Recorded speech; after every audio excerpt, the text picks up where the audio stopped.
प्रणाम गुरु जी। स्वागत है। आज के फेसबुक लाइव कार्यक्रम में आप सभी श्रोताओं का हार्दिक स्वागत करता हूं।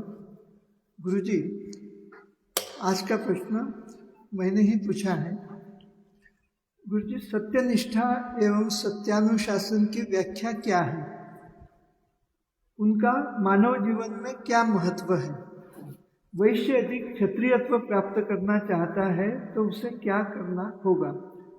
क्षत्रियत्व से उसके जीवन में क्या उत्थान होगा? कृपया विस्तार से बताने की कृपा करें। धन्यवाद।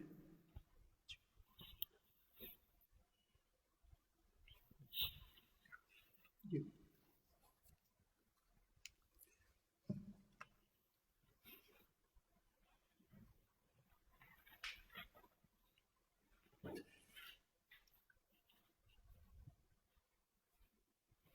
प्रश्न सत्य को लेके है। सत्यनिष्ठा और सत्यानुशासन, ये दो शब्द सनातन धर्म की नींव है, बेसिक जो फंडामेंटल थीम धर्म की, इस सत्यनिष्ठा और सत्यानुशासन पर ही टिकी है। सत्यनिष्ठा से बात स्पष्ट है कि जो कुछ भी सत्य सिद्ध हो जाता हो ज्ञान विज्ञान की कसौटी में, ज्ञान विज्ञान के प्रयोगों में, शोधों और अनुसंधानों में,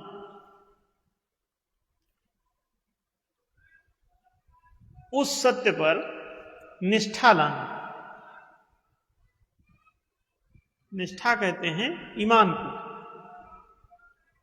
कि व्यक्ति अपने जीवन का उसे आधार मान ले, कि सभी जीवन की जितनी भी क्रियाविधियां हैं वो सब उसी पर आधारित होंगी। इसे सत्यनिष्ठा कहते हैं।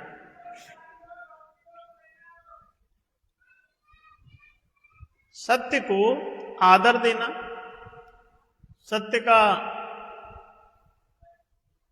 सम्मान करना, सत्य के प्रति आस्था श्रद्धा रखना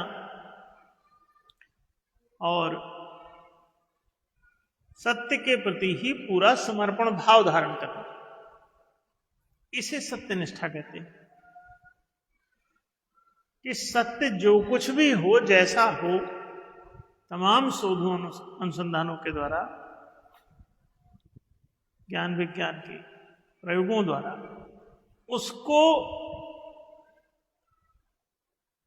श्रद्धा का केंद्र मानना, आस्था का केंद्र मानना, उस पर ही अपना जीवन सब कुछ टिकाना, ये सत्यनिष्ठा है। सत्य पर ही क्यों टिकाना? क्योंकि यो वै सधर्मः सत्यम वै तत्। उपनिषद कहते हैं कि जो कुछ भी सत्य है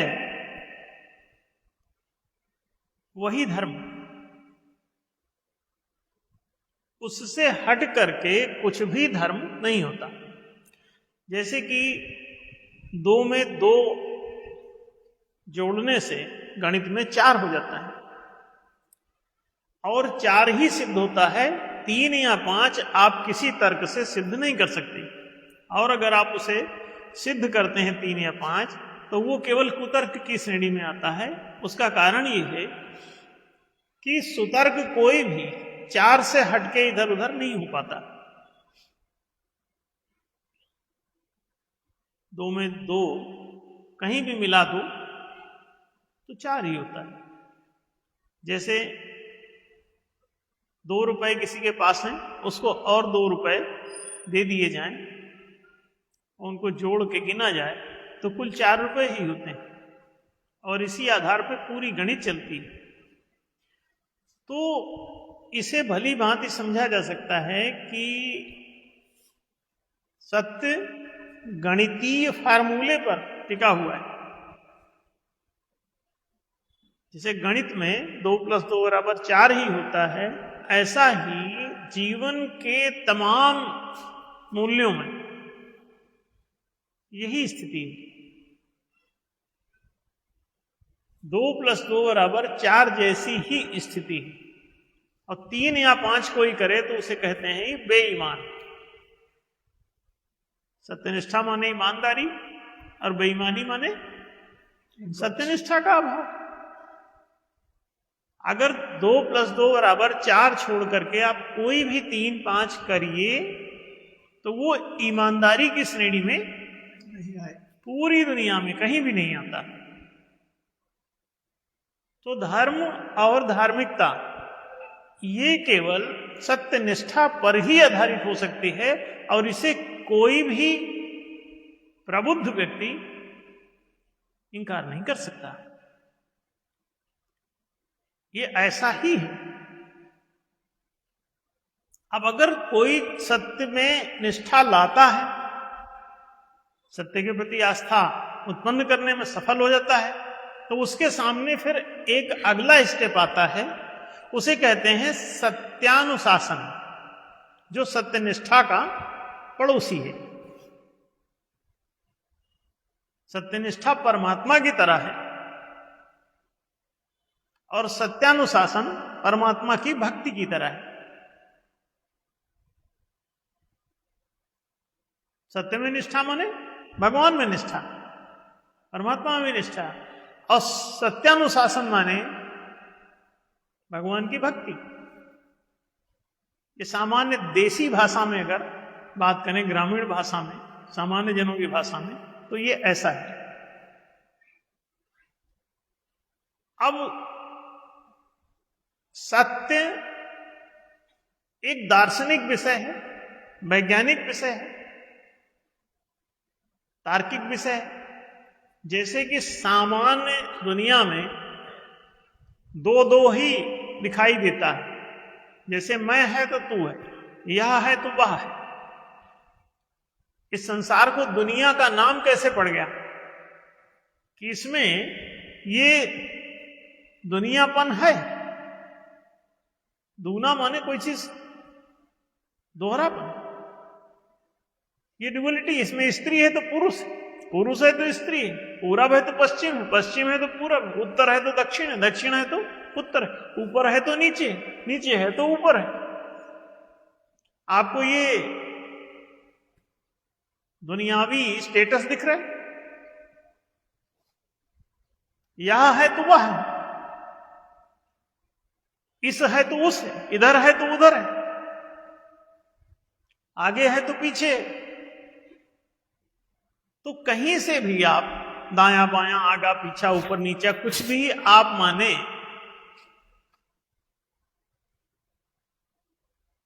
ये दुनियापन आपको दिखाई देता है। दुनियापन का मतलब है द्वैत की दशा। अब इस दुनिया में जो ये दुनियावी प्रवाह है, क्या ये सही है? तो जब इसकी आप समीक्षा करने पहुंचते हैं, इस पर आप दार्शनिक दृष्टिकोण डालते हैं, तो पाया जाता है कि किसी भी नदी के 2 तट जो दिखाई देते हैं, वो जीवन धारा के प्रवाह मान रहने तक ही दिखते हैं। जीवन धारा अगर हटा दी जाए तो 2 तट का दिखना बंद हो जाता है। इधर से उधर तक एक ही जमीन दृष्टिगत होती है। दार्शनिक दृष्टिकोण कहता है कि जितने भी द्वैत आप देखते हो, ये वास्तविक नहीं। सत्य कुछ बिल्कुल ही दूसरा है। सत्य द्वैत ना होकर के अद्वैत है, साधनता का जहां संयोग है।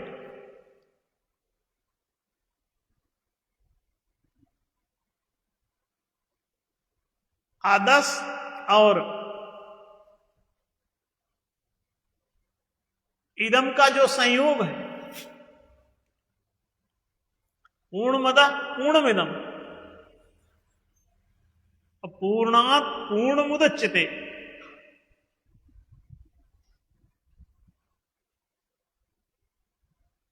पूर्णमदः पूर्णमिदम, ये दोनों पूर्ण है। जो द्वैत में दो पक्ष आपको दिख रहे हैं, उधर वाला किनारा भी इधर तक पूरा है और इधर वाले किनारे की टटोलोगे, इधर से शुरू करोगे तो उधर तक टटोलते हुए तुमको ये भी पूरा ही नजर आएगा।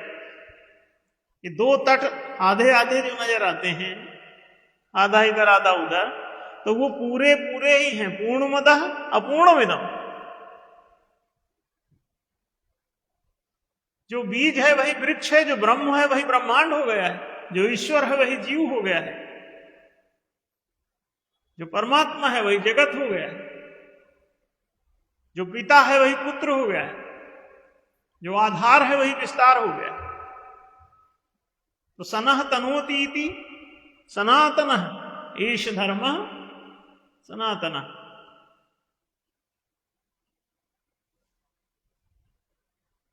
तो जहां पे सनह और तनह दोनों का संयोग हो जाता है वहां पे सनातन धर्म उत्पन्न हो जाता है, क्योंकि सा और ता का संयोग स्थापित हो जाता है। सनह तनोति तो सनातनः, ईश धर्म सनातन। अब देखो, अगर ये धर्म सनातना माने यही सनातन धर्म क्या, कि जो आधार है वही विस्तार हुआ। पूर्णमतः पूर्णमिदम् उपनिषद का ये प्रथम सूत्र है, प्रेयर में ही डला हुआ। ईशावास्योपनिषद प्रथम उपनिषद है, यूं तो 100 से अधिक उपनिषद, लेकिन ईशावास्योपनिषद पहला, उनमें से सबसे महत्वपूर्ण है। और वो ईशावास्यमिदं सर्वं यत्किंचित् जगत्याम जगत् तेन त्यक्तेन भुंजीथा मा गृधः कस्य स्विद्धनम्। यहां पर निजी किसी का कुछ है ही नहीं। क्यों? पूर्णमदः पूर्णमिदं पूर्णात् पूर्णमुदच्यते, अपूर्णस्य पूर्णमादाय पूर्णमेवावशिष्यते। वो कहते हैं कि वह भी पूर्ण है पूर्णमदः, और यह भी पूर्ण है। एक गुलाब के गमले से गुलाब की एक शाखा निकाल के बगल में दूसरे गमले में लगा दो तो वो भी पूरा पेड़ हो जाता है, और इधर भी पूरा पेड़ रहा आता है। तो पूर्णमदः पूर्णमिदम्, अब पूर्णात् पूर्णमुदच्यते, इस पूरे पेड़ से पूरा पेड़ इधर निकाल के लगा दिया, वो भी पूरा पेड़ हो गया, वो भी फूल फल रहा और ये भी फूल फल रहा है, पूरा का पूरा कंप्लीट। एक पिता से एक पुत्र निकाल के इधर रख दिया जाता है, वो भी पूरा ये भी पूरा, और दोनों जिंदे पूरे पूरे, कुछ अद्भुत नहीं है। तो ये जो द्वैत दिखता है पिता पुत्र का, ये वास्तविक नहीं है। वो पूरा इधर भी रहता है, पूरा इधर भी रहता है, उसकी ये महिमा है। पूर्णमदः पूर्णमिदम्, अपूर्णात् पूर्णमुदच्यते, पूर्ण से जो निकालते हो तो पूरा ही निकल आता है, पूर्ण से पूर्ण ही निकलता है। और पूर्णस्य पूर्णमादाय, पूर्ण का पूर्ण निकाल लेने पर पीछे पूर्ण ही शेष रह जाता है। एक शाखा बगल में लगा दी, पीछे पूरी की पूरी पेड़ की ज्यों की त्यों स्थिति बनी रहती है। और अगले गमले में एक वो जो शाखा लगाई वो भी पूरा पेड़ हो जाती है। तो कंप्लीट पेड़ ये, कंप्लीट पेड़ ये, पूर्णता दोनों में वही शिफ्ट हुआ है इसमें। तो जब इस दुनिया में इसकी समीक्षा हुई, प्रयोग हुए, शोध अनुसंधान हुए, तो पाया गया कि ईशावास्यमिदं सर्वं यत्किंच जगत्याम जगत् तेन त्यक्तेन भुंजीथा मा गृधः कस्य स्विद्धनम्। इस सत्य की खोज हुई तो प्रथम ये व्यवहार प्रतिपादित हुआ, अनुशासन प्रतिपादित हुआ। तो ये जो ईशावास्योपनिषद के शुरुआत में जो प्रेयर लिखी हुई है, प्रार्थना लिखी हुई, उसमें ही पहले पूर्णमदः पूर्णमिदम्, फिर उसके बाद अगला जो श्लोक है वो ईशावास्यमिदं सर्वं यत्किंचित् जगत्याम जगत् तेन त्यक्तेन भुंजीथा मा गृधः कस्य स्विद्धनम्। वो कहते हैं कि इस जगत में खींचतान तुम्हारी व्यर्थ है। ईशावास्यमिदं सर्वम, इधर भी पूर्ण है उधर भी पूर्ण है, दोनों एक है, एक ही है दोनों। आत्मिक दृष्टि से जब देखा गया तो यहां द्वैत में अद्वैत आत्मिक सत्ता विराजमान है, जो इधर है वही इधर है, दूसरा कोई नहीं हो जाता। वही पेड़ यहां उसी शाखा को भी ये पेड़ मान रहे थे, शाखा बगल में लगा दी तो दूसरा पेड़ लगने लगता है, लेकिन नहीं, वही पेड़ ही धराया है, क्योंकि वो पूर्ण से पूर्ण ही निकलता है, पूर्ण का पूर्ण निकाल लेने पर पीछे पूर्ण ही शेष रह जाता है। तो दोनों ही वही हैं, ये जब समझ गए पिता ही पुत्र हो जाता है, ब्रह्म ही ये ब्रह्मांड हुआ बैठा है, ईश्वर ही जगत हुआ बैठा है। इसलिए वो कहते हैं यत किंच जगत्याम जगत, इस जगत के छोटे से छोटे कण में उसी ईश्वर का वास है। ईशावास्यम इदम सर्वम, इस पूरे संसार में इदम सर्वम ईशावास्यम, ईश्वर का ही वास है। यत किंच जगत्याम, छोटे से छोटे जगत के कण में उसी का वास है। तेन, वो कहते हैं इस वजह से, माने ये जो सिद्धांत है अब इसी के माध्यम से आपके लिए अनुशासन प्रशस्त है। तो क्या कहते हैं, तेन त्यक तेन भुंजी था, मतलब दूसरे का हिस्सा छोड़ करके ही तुम अपने हिस्से का उपभोग करो, दोनों का हिस्सा मत खा जाना, इधर और उधर वाले का। पूर्णमदः पूर्णमिदम, यह और वह, दिस एंड दैट, दोनों का बिगाड़ मत देना, नहीं मिला लो सब, छीन लो सब अकेले और दूसरे को वंचित कर दो, ऐसा मत करना। तेन माने जो ऊपर बात कही गई, उस वजह से, उसके उस सिद्धांत के द्वारा क्या करो, त्यक्तेन भुंजी था, मतलब दूसरे का हिस्सा छोड़ करके उपभोग करो। क्यों, आगे फिर श्लोक कहता है मां गृधा, दूसरे का हिस्सा मत छीनो। हाँ माने होता है मत करो, नहीं करो। मां गृधा, बटोरो मत सब, सारी चीजों पर कब्जा मत करो। कस्य स्वित धनम, यहां किसी का भी कोई निजी धन संपदा नहीं है, क्योंकि ईशावास्यमिदं सर्वम यत्किंच जगत्याम जगत। आई जो द्वैत दुनिया में दिखाई देता है, ये पूर्णमदः पूर्णमिदं है, जो इधर है वही इधर है। इसलिए दूसरे का हिस्सा, जो तुमसे कमजोर है कहीं उसका हिस्सा न छीन लेना। तुम बड़े हो गए हो, तुम्हारी उम्र ज्यादा हो गई, ताकतवर, तो अपने से कमजोर छोटे का तुमने सब खींच लिया, ऐसा मत करना। महागृधा, मत दूसरे का खींचो। कस्य स्वित धनम, किसी का निजी धन। ये सनातन धर्म का प्रथम श्लोक है, अब देख लीजिए, प्रथम श्लोक। इस सनातन धर्म की कोई आलोचना करने की औकात रखता है? कभी नहीं। तो इतने धर्म पैदा कैसे हो गए? इनको दबा के। इतने कबीर पंथ, नानक पंथ और इनके इस्लामिक पंथ, ईसाइयत का पंथ, यहूदियत का पंथ, बौद्धों का पंथ, जैनों का पंथ, और ये सारे बेईमान हैं, इस बात में उन्हें भी शंका नहीं।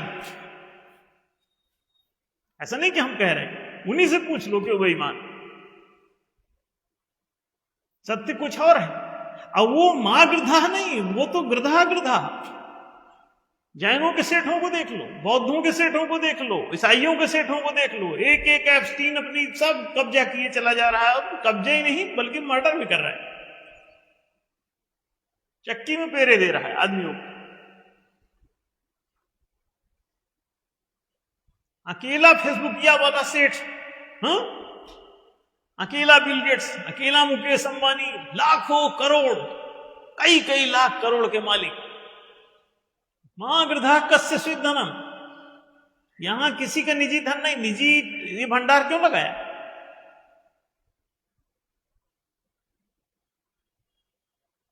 तेन त्यक्तेन, इस सिद्धांत का पालन करो, इस सत्य के अनुसार चलो तो धार्मिक हो जाओगे, नहीं तो तुम धार्मिक नहीं हो। इसीलिए देखो देवनगर बसा दिया, वहां किसी का कोई निजी धन नहीं बताया जा रहा, लेकिन सब निजी धन है। तो निजी मकान बनाना ये सब अहंकार का पोषण है। निजी निजी निजी कब्जे की चीजें जितनी तुम बनाते हो वो सब तुम्हारे अहंकार के कारण है, सत्य के कारण नहीं। सत्यनिष्ठा आते ही तुम्हारे हाथ पांव ढीले पड़ जाते हैं। बेईमानी जैसे जैसे तुम्हारी हटेगी तुम नॉर्मल हो जाओ। निजी कोई चीज रखने की जरूरत नहीं। जैसे जैसे ये ब्रह्म ज्ञान बढ़ता है तुम्हारा कि पूर्णमदः पूर्णमिदम् अपूर्णात् पूर्णमुदच्यते, इस पेड़ से कुछ भी निकाल के इधर लगा दो, इस बाप से निकाल के एक कोशिका इधर विकसित कर दो, वो पूरा का पूरा एक नया इंसान तैयार बैठा है, एक नया आदमी, नया व्यक्ति। अब हूबहू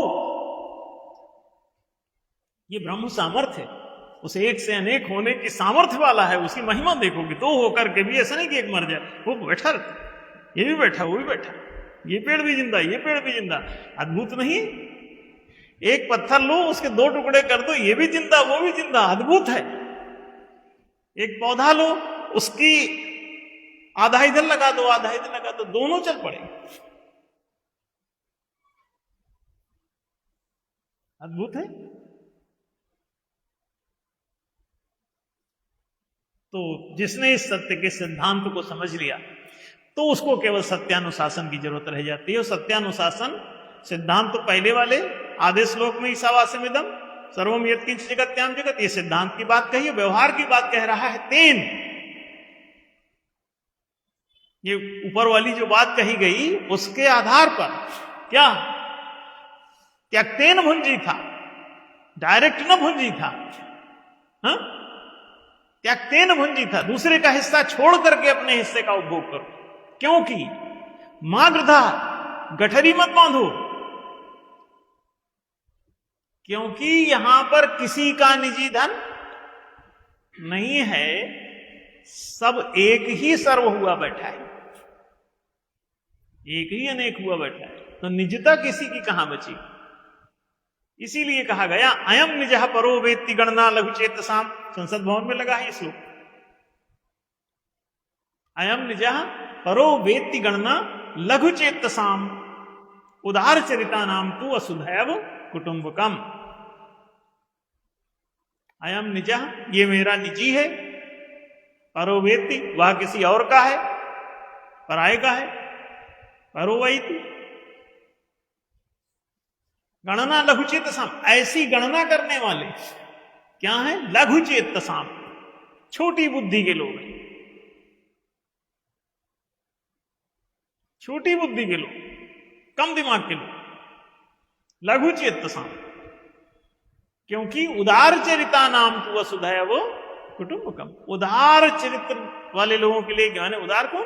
ज्ञानी जनों के लिए, तो वो ये सारा जगत ही एक परिवार है, सारा संसार एक परिवार है। एक ही परमात्मा ये अनेक हुआ बैठा है, जगत हुआ बैठा है, ब्रह्म ही ब्रह्मांड हुआ बैठा है, ईश्वर ही संसार हुआ बैठा है। एक ही दो होते हुए 3 4 5 8 15 होता चला जा रहा है। अब देखो, एक पत्थर ले लो, हजारों रेत के कण बना दो, उसके तोड़ते चले जाओ। ऐसे देखने में लगता है कि इतना बड़ा पत्थर, तोड़ना शुरू करो तो करोड़ों उसके पार्टिकल होते चले जाएंगे। तो अनेक होने की सामर्थ्य है उसमें। तो जब तुम ये समझ जाते हो तो सत्यनिष्ठा और सत्यानुशासन का ये ब्रह्म रहस्य आपको पता चल जाता है। पहले ही श्लोक में सारा का सारा ब्रह्म रहस्य डाल रखा है। कितना महान धर्म है, हाँ?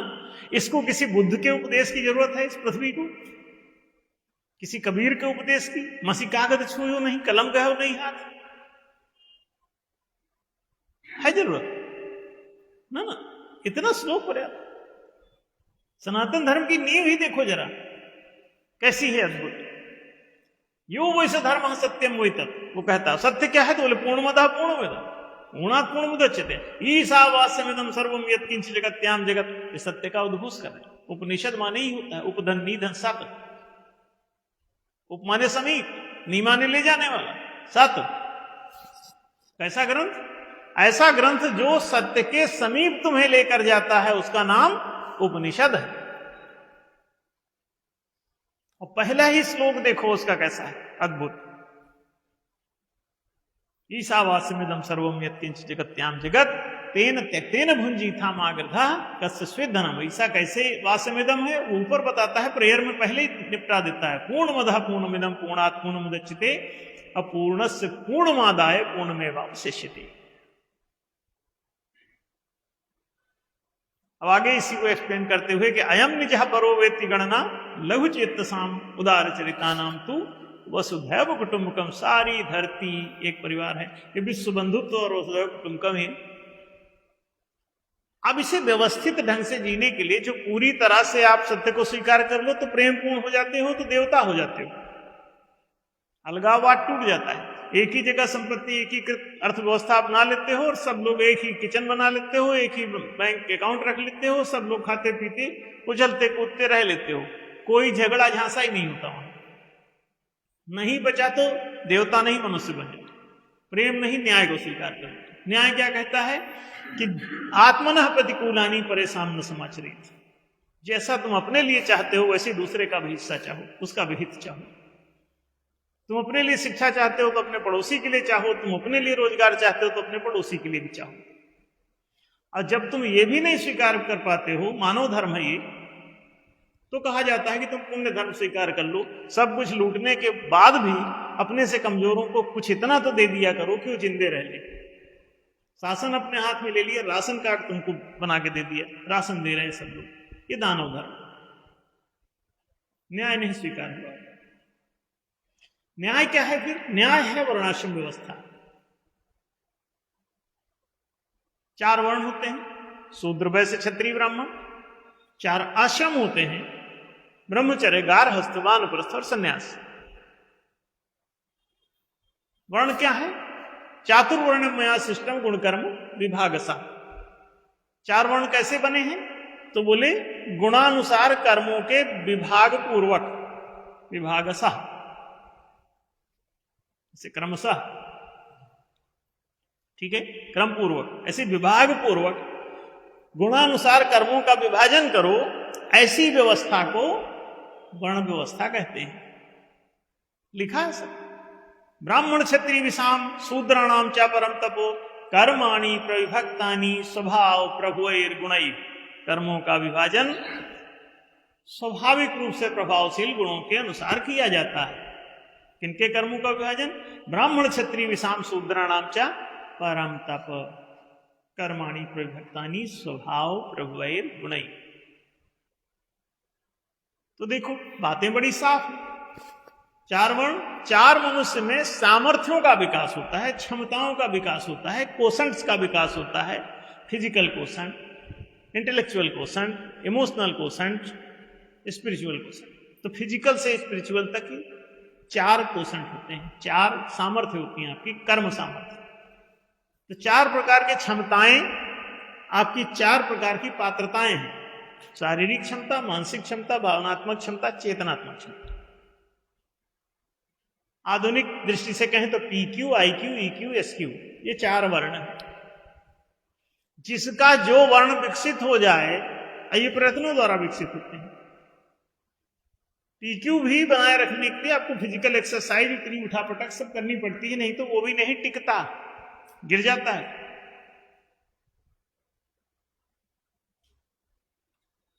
IQ के लिए शिक्षा जरूरी है। भाषा, गणित, संज्ञान, दर्शन पढ़ाना पड़ेगा, तब जाके मनश्चतुष्टय का विकास होगा। मन बुद्धि चित्ताहंकार परिष्कृत होगा, शुद्ध होगा। फिर भावनात्मक विकास के लिए भी आपको अच्छे संस्कार चाहिए, सद्गुणों का विकास करना पड़ता है। तो अच्छी संस्कृति, आहार विहार, वेशभूषा, बोली भाषा सब आपको दुरुस्त करनी पड़ती है। प्रथा परंपरा, उत्सव, उपासना सब आपको सकारात्मक बनानी पड़ती है, और नहीं तो आप पिछड़ जाएंगे। अंतिम एसक्यू का विकास भी आपके हाथ में, आप कर सकते हो। और जितनी क्षमता आपकी ऐसे विकसित हो गई, इसके अनुसार पहले तो ये क्षमता के विकास के लिए ब्रह्मचर्य आश्रम बना है। 25 साल तक सब लोग इस सामर्थ्य का विकास करो, पढ़ाई लिखाई करके विद्यार्जन करो। फिर इस विकसित क्षमता जितनी आपने परिश्रम से अपने कर ली है, उसके अनुसार गृहस्थ आश्रम में जाके कर्म पद संपदा संभालो। 4 प्रकार के कर्म हैं, कृषि, वाणिज्य, राज्य, नेतृत्व। 4 प्रकार के पद हैं, कृषक, वणिक, रक्षक, नायक। 4 प्रकार के संपदाएं हैं, कृषि संपदा, वाणिज्य संपदा, राज्य संपदा और दिव्य संपदा उसे कहते हैं जो मठ मंदिर गुरुद्वारा चर्चा आदि में चल रही। तो ये 4 ही संपदाएं हैं समाज में। 5वीं जो है, जो पशुओं के लिए छोड़ दी जाती है, जंगली मनुष्यों के लिए छोड़ दी जाती है, अपराधियों, अंत्यजों, दलितों, निषादों के लिए जो छोड़ दी जाती है, उसे कहते हैं वन संपदा। जो लोग अपराध करते हैं समाज में, उनको समाज से भंग करके उन्हें भंगी बना दिया जाता है, समाज से दलन करके उन्हें दलित बना दिया जाता है, समाज से त्याग करके उन्हें अंत्यज बना दिया जाता है, समाज से बहिष्कृत करके, निषिद्ध करके उन्हें निषाद घोषित कर दिया जाता है। ये सब सीधे सीधे बातें, सब शब्दों में ही सारे अर्थ छिपे हुए तुम्हारे। भाषा ही पढ़ लो तो सब ज्ञान हो जाएगा। इसीलिए भाषा कठिन कर रखे हो ताकि पढ़ न सको, न कुछ आए तो बिलबिलाते रहो। ऐसे कबीर पंथी बनो, नानक पंथी बनो, सिख बने घूमो और रहोगे पूरे के पूरे बौड़म। बौद्ध, जैन, ईसाई सारे के सारे सबको पता है निपट मूर्ख है, कोई बात करने की स्थिति में थोड़ी। फिर भी सब चल रहे हैं, जी रहे। वर्ण व्यवस्था आपने खत्म कर ली, जाति व्यवस्था में बदल लिए, तो जंगल में तो था ही, इसमें कौन सा धर्म और सत्य की खोज की जरूरत है। जाति व्यवस्था के लिए तो सिद्धि है कि जो जिससे जन्म हो उस जात का है, इसमें कौन सी नई बात है। वो जंगल में होता है। जाति के आधार पर किसी कर्म और पद और संपदा को संभालने की औकात ही नहीं। करके देख लो।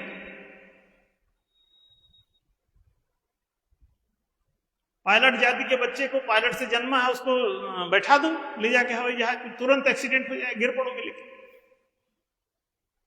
जाति से नहीं, सामर्थ्य से होता है, क्षमता से होता है, कौशल से होता है, सब काम कौशल से होता है। कौशल है आपका कौशल, किस चीज में आप कुशल हैं, किस चीज में सक्षम हैं। सामर्थ्य किस में है, पात्रता वही होती है। क्षमता को ही पात्रता कहते हैं। आप कितने सक्षम है कौन सा काम करने, निपुण है, योग्य है। वरीयता का मतलब ही होता है योग्यता, मेरिट बेस्ड सिस्टम। वरीयता सूची को मेरिट लिस्ट कहते हैं, सबको पता है। बकवास तो तुम वही करते हो जब तुम्हारा ईमान टूट जाता है, सत्यनिष्ठा खत्म हो जाती है। तो सत्यानुशासन क्यों रुचेगा? ये सारे उपदेश अब जो हो रहे हैं सत्यानुशासन के। अब उसी सिद्धांत को व्यवहार में ले आओ, और तुम्हारा सिद्धांत तुम्हारे व्यवहार में अगर भेद है तो तुम बहुत दूर हो, बेईमान हो। सिद्धांत अगर H2O है तो पानी किसी और बात से बनाओगे, इसका मतलब तुम्हारा पानी बनाने का इरादा है नहीं, ईमान ध्वस्त है। तो सिद्धांत के अनुसार ही व्यवहार किया जाता है, उसे धर्म कहते हैं। सत्य जो कुछ प्रेस्क्राइब्ड है उसके अनुसार करो। तो उसो रजनीश जैसे लोग सत्य खुजवा रहे हैं, सत्य खुजाया है, पता है सबको, ईसावास्यम इदं सर्वम यत्किंच जगत्याम जगत। लेकिन उनके बौड़म अनुयायी और उनका बौड़म गुरु, ये दोनों जुटे हुए बुद्ध खोजवा रहे हैं सब अपना अपना सत्य खोज, अपदीपो भाव ले। सत्य तो खोजा आप क्या अपदीपो हो? H2O खोज गया है तो H2O ही खोजते रहो, पानी ना बनाओगे। ये क्या पागलपन? और ये हर जितने भी बुद्ध, महावीर, कबीर, नानक आदि जितने हुए, सबको वही हाल है। ऐसा नहीं कि कोई एक बौड़म। अब देखो हम इतना बोल भी रहे, वो सब साइलेंट रहे क्योंकि उनको मालूम है उनको सब बौड़म। हम 35 साल से इनकी ऐसी तैसी कर रहे हैं और ये सब हमको सहन करते हैं। उनको मालूम है कि सत्य क्या है, जानबूझ नरसंग्रह कर रही, उमा का हम ये कसना मरही, सिंधु घाटी की सभ्यता बने, यूनान में रोमा सब मिट गए जहां से, एप्स्टीन मार मार के इनका भुरता बनाए दे रहे। अगर तुम दैत्यता का विकास करोगे, तेन त्यक्तेन भुंजीथा, तुम्हें पसंद ना आएगा, तो फिर जो तुम में ताकतवर होगा वो तुमको मुर्गा क्यों नहीं बनाएगा? अगर सत्य से नहीं चलोगे तो शक्ति से काम चलने लगेगा तुम्हारे ऊपर। हाँ, सोच लो। तो ज्यादा गुंडागर्दी करोगे तो तुमसे ज्यादा बड़ा जो गुंडा होगा वो तुमको ठोक के तबीयत तुम्हारी सही कर दे। किसी की हिम्मत पड़ेगी एप्स्टीन को चुनौती दे? जितने सिख और बौद्ध और जैन सब कैसे साइलेंट थे, बड़े बड़े शंकराचार्य, कोई कुछ बोलने की हिम्मत रख रहा है? ट्रंप तक को हाथ ना लगा सके। ट्रंप घुसा हुआ है पूरे एप्स्टीन फाइल में। क्या कर लिया आपने उनका? करो रिपोर्ट। है किसी की औकात? शक्ति को तुम चुनौती दोगे? तुम्हारी औकात नहीं। सत्य ही केवल शक्ति को चुनौती दे सकता है। दूसरी बात, सत्य को चुनौती देने, सूर्य किसी अंधकार को चुनौती नहीं देता। वो दरअसल हर अंधकार प्रकाश की इज्जत करता है, हर शक्तिशाली सत्य की इज्जत करता है। तो आप चिंता मत करो, शक्तिवान को भी सत्य चाहिए। कितना बड़ा भी शक्तिमान हो, सत्य के बिना शक्ति उसे ही मार देती है। एप्स्टीन को मार दिया उसकी ताकत।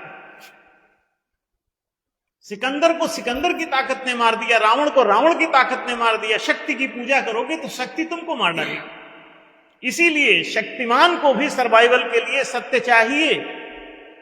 सत्य के सहारे से ही वो जिंदा रह सकता है। सोचो सत्य की महिमा।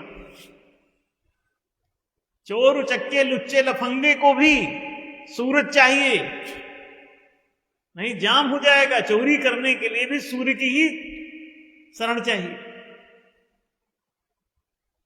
क्या ख्याल है? अंधेरे से चोर अंधेरे से बड़ा खुश होता है, लेकिन क्या अंधेरे से जिंदगी जी ले? ना ना ना, जिंदगी जीने के लिए तो उसको उजाला ही चाहिए। नहीं ठंडा हो जाएगा। जो चोरी करके लाया वो भी ना खा पाएगा। सोच लो, सत्य के बिना शक्ति का भी गुजारा नहीं है भैया। इसलिए सत्यम शरणम गच्छामि चिल्लाया करो, बुद्धम शरणम गच्छामि बंद करो, कबीरम शरणम गच्छामि बंद करो, महावीरम शरणामि, सिखम शरणम गच्छामि और ईसा शरणम गच्छामि। उन्हीं के चमत्कारों का वर्णन कर करके तुमको लुभाते हो, तुमको गुलाम बनाते हैं। कितने सातिर हैं वो लोग सब। तो जागो, चेतो और इस रास्ते को बदलो। डॉक्टर साहब, बात स्पष्ट हुई होगी। वर्णोत्थान की जो बात आपने पूछी वो क्रमशः शूद्र वैश्य में, वैश्य क्षत्रिय में, क्षत्रिय ब्राह्मण में, और पतन भी वैसे ही हो सकता है। अगर तुम्हारा ये सामर्थ्य क्षीण होने लगेगी, तुम्हारा पतन भी होने लगेगा। ब्राह्मण से क्षत्रिय, क्षत्रिय से वैश्य, वैश्य से शूद्र हो जाओगे, शूद्र से तो अपराध करोगे तो निषाद भी हो जाओगे, जंगली भैंसी हो जाओगे, सिंह भेड़िए जैसे हो जाओगे। तो जागो, रास्ता बदलो। मांसाहार, हिंसा, आक्रमण, ये सब धंधा तभी तुम बंद कर पाओगे जब सत्य की उपासना करोगे। डॉक्टर साहब। धन्यवाद गुरुजी। संपूर्ण सनातन धर्म का महात्म्य आपने बहुत संक्षिप्त में, सरल भाषा में व्यक्त किया। पूरे विश्व के लिए ये वीडियोज बहुत महत्वपूर्ण है। आप सबसे अनुरोध है कि ये गहराई से सुने, एक बार नहीं अनेक बार सुने, सब्सक्राइब करें, अपने ग्रुप में भेजें। सबको बधाई है। धन्यवाद।